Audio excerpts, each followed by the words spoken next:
বন্ধুরা, সামনেই আসতে চলেছে নবরাত্রি।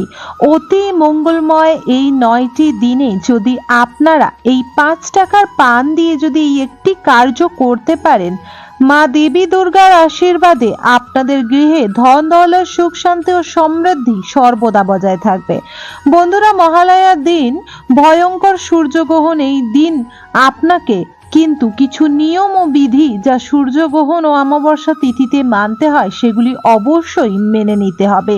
যদি না মানেন, এর ফলে রোগ ব্যাধি, কষ্ট, জ্বালা যন্ত্রণা, অশান্তি দেখা দিতে পারে।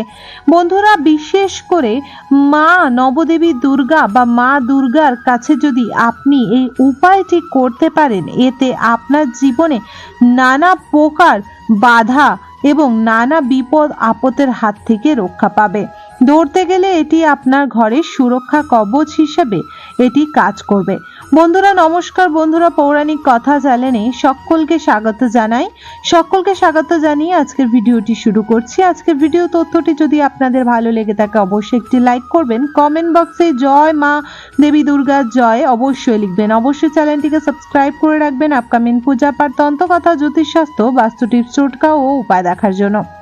বন্ধুরা, বিশেষ করে নবদেবী দুর্গার বিশেষ এক শক্তি যা মাতৃশক্তির প্রধান শক্তি। এই শক্তি আপনার ঘরে যদি বিরাজমান থাকে, কোনো নেগেটিভ শক্তির এত বড় ক্ষমতা হবে না যে আপনার ঘরে নানা রকম বিপদ আপদ, দুঃখ, কষ্ট, জ্বালা যন্ত্রণা ও দুর্ভিক্ষের ছায়া নিয়ে আসবে। মা নবদেবী দুর্গার আশীর্বাদ যে গৃহে থাকে সেই গৃহে ধন দৌলত সুখ শান্তি সর্বদা বজায় থাকে। বন্ধুরা, মহালয়ার দিন কিন্তু শুরু হচ্ছে দেবী পক্ষের সূচনা। এই দিন থেকেই আপনি অবশ্যই মা দেবীর দুর্গার নাম ও মা দেবী দুর্গার পূজা অর্চনা করুন। আপনার ঘরে যদি নবদেবী দুর্গা ও মা দুর্গার ফটো বা বিগ্রহ আলেখ্য থেকে থাকে, ছবি থেকে থাকে, অবশ্যই আপনি খুবই সুন্দর করে মায়ের পছন্দ পুষ্পাদি ফল মিষ্টান্ন দিয়ে মার পূজা আরাধনা করুন। এর ফলে আপনার ঘরের মধ্যে একটি পজিটিভ এনার্জি বিরাজমান হবে, যার ফলে আপনার ঘরে সুখ শান্তি থাকবে। নহলে ঘরের মধ্যে কলহ, ঝগড়া, অশান্তি, দুর্ভাগ্য দেখা দিতে পারে। বন্ধুরা, বিশেষ করে কি করে নিতে হবে সেটি সর্বপ্রথম জেনে নেব। সর্বপ্রথম আপনাকে সকাল সকাল ঘুম থেকে উঠে পড়তে হবে এবং তার আগে খেয়াল রাখবেন, আগের দিন আপনি যেহেতু এই দিনে এই উপাচার ও উপায় করবেন। এছাড়া মহালয়ার দিন অনেকে বহু উপায় ও উপাচার করে এবং সেই দিন অনেকে অনেক তাবিজ ও মাদুলি, অনেক শিকড় ধারণ করে থাকে। তাই আগের দিন চেষ্টা করবেন আপনারা যেন নিরামিষ আহার করেন এবং পরের দিনও যেন নিরামিষ আহার করেন। এই দুটো দিন যদি নিরামিষ আহার করেন, আগের দিন নিরামিষ আহার করার একটি কারণ কি, পরের দিন মা দেবী দুর্গার পূজা ও আরাধনা করবেন এবং দ্বিতীয় দিন যখন আপনি মা দেবী দুর্গা পূজা আরাধনা ও করবেন, সাথে মহালয়া অমাবস্যা গ্রহণ তিথি মেনে আপনি নিরামিষ খাবেন। এই দিনের যে খাওয়া দাওয়া তার উপর থেকে আপনার জীবনে অনেক বড় প্রভাব পড়বে। এতে আপনার সংসারে মঙ্গল হবে, আয়ুন্নতি, সমৃদ্ধি বাড়বে। বন্ধুরা, হিন্দু সনাতন ধর্মে কোনো প্রকার ভাবেই কিন্তু আমিষ জিনিস খাদ্য হিসেবে খাওয়া কোনোই আইন নেই। তবুও মানুষরা খাদ্য ও বিশেষ করে মুখের নানা রকম টেস্টের জন্য কিন্তু খেয়ে থাকেন, কিন্তু বিশেষ করে হিন্দু সনাতন ধর্মে আমিষ খাবার বর্জনীয়। তবুও মানুষ খেয়ে থাকেন, কিন্তু অবশ্যই এই দিনটি আপনারা দয়া করে পালন করবেন আপনার সংসারের উন্নতি আয়ের জন্য। বন্ধুরা, আমরা কিছু যতক্ষণ ভগবানকে না দেব, আমরা কিছু পাওয়ার আশা কি করে করি? আমরা মাছ, মাংস, নেশা জাতীয় দ্রব্য খাবো, পূজা পাঠ করব না এবং ভগবানের নাম জপ করব না। এছাড়া আমরা সব যত কুকর্ম আছে করব এবং ভগবানের কাছে সর্বদা চাইবো যে আমাদের জীবনে সুখ শান্তি সমৃদ্ধি ধন দৌলত আয় উন্নতি আসুক। সেটি কখনোই সম্ভবজনক নয়। তাই অবশ্যই এই দিন মা দেবী দুর্গার পূজা আরাধনা করার ক্ষেত্রে আপনারা ব্যস্ত থাকবেন।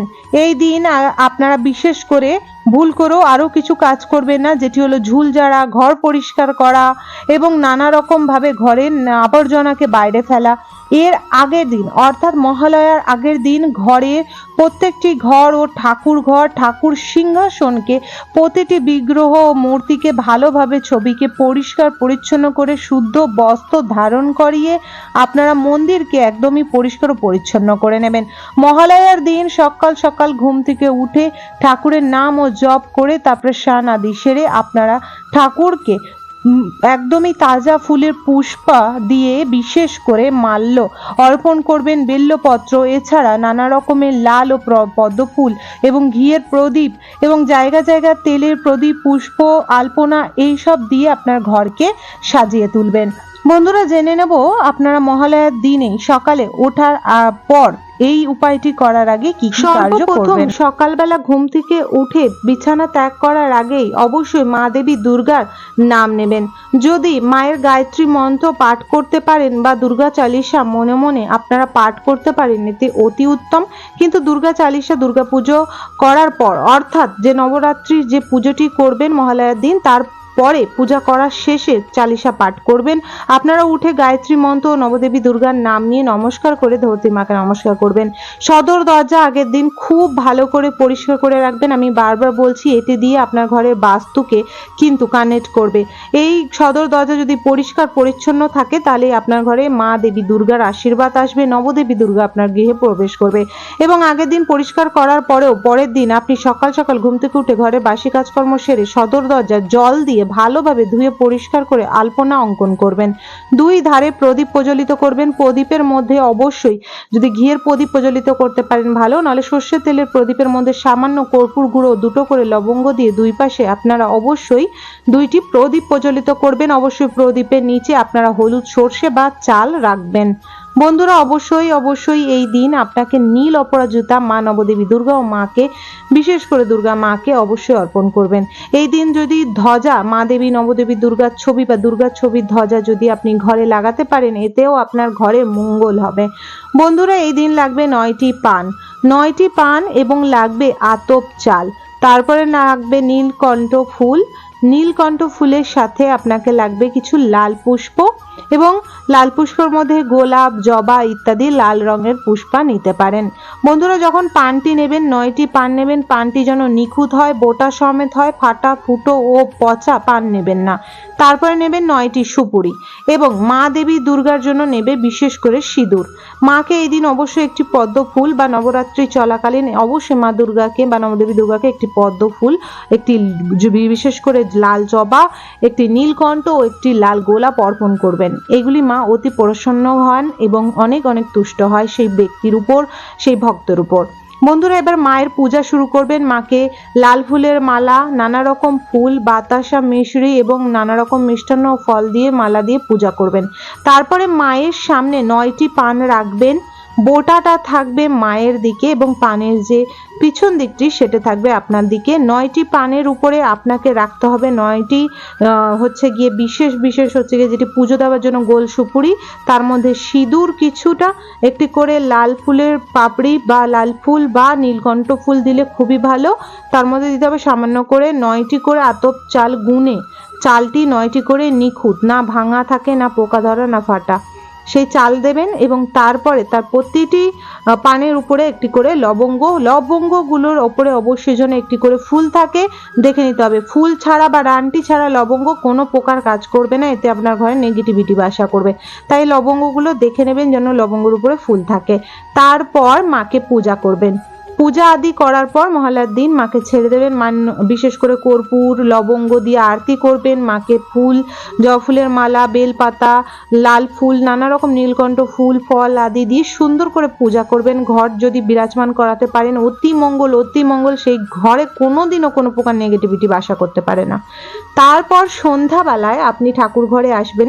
যত বাসি পুষ্প সকালবেলা অর্পণ করেছেন সেগুলি বাসি হয়ে গেছে, সন্ধ্যাবেলা সেই পুষ্পাদি সরিয়ে তারপর ঠাকুর ঘরে প্রদীপ জেলে ধূপ জেলে সন্ধ্যা দেবেন, ধূপ ধুনা দেবেন, কর্পূর জ্বালাবেন, দিয়ে মায়ের ভালো করে পূজা করার পর মায়ের আশীর্বাদ নেবেন। দুর্গা চালিসা পাঠ করতে পারেন বা আপনারা এখন ইউটিউব থ্রু আপনারা কিন্তু চালিয়ে দিতে পারেন। দুর্গা চালিসা শুনবেন বসে বসে, একটি হাতে পুষ্প নিয়ে, তারপর সেই পুষ্পটা মার পায়ে অর্পণ করবেন।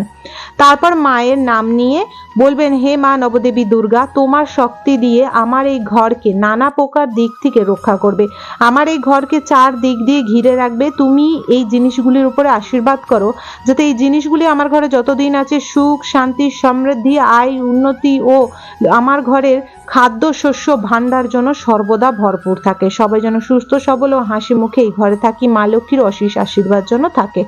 এই বলে পান ও সুপুরি ও চাল ও লবঙ্গগুলি একটি লাল চেলি কাপড়ের মধ্যে নিয়ে বেঁধে আপনার ঘরের মধ্যে আপনি ঝুলিয়ে রাখতে পারেন। এটি ঠাকুর ঘরে রাখতে পারেন, রান্নাঘরে রাখতে পারেন, এটি আপনি ডাইনিং রুমে রাখতে পারেন, কিন্তু ওপর দিকে ঝুলিয়ে এবং বিশেষ করে পূর্ব কোণায় বা বিশেষ করে আপনি যে রুমে রাখছেন সেই রুমের ঈশান কোণে আপনাকে রাখতে হবে। এছাড়া আপনি এটি ঠাকুর ঘরেও রাখতে পারেন। এটি 1 বছর রাখার পর আপনারা কিন্তু এটি পরের বছর এটি জলের মধ্যে প্রবাহিত করে আবার নতুন ভাবে একই ক্রিয়া করবেন। এতে দেখবেন আপনার ঘরে সুখ শান্তি সমৃদ্ধি সর্বদা বজায় থাকবে। বন্ধুরা, আমরা সব সময় জেনে থাকি যে মাকে যে জিনিসটি অর্পণ করা হয় সেটি বিশেষ করে জাগ্রত হয়ে যায়। সেটি একটি পুষ্প হোক, একটি বেল্লপত্র, মায়ের চরণে যাওয়ার সাথে সাথে সেটি জাগ্রত হয়। তারপরে বিশেষ মন্ত্র ও পূজা পাঠের দ্বারা সেটি আরো জাগ্রত হয়। সর্বদা কোনো শুভ মঙ্গলময় জিনিস আপনাদের ঘরে যত বেশি থাকবে আপনার ঘরের বাস্তু তত সুন্দর হবে এবং আপনার জীবনের সাকসেস ও সৌভাগ্য বাড়বে।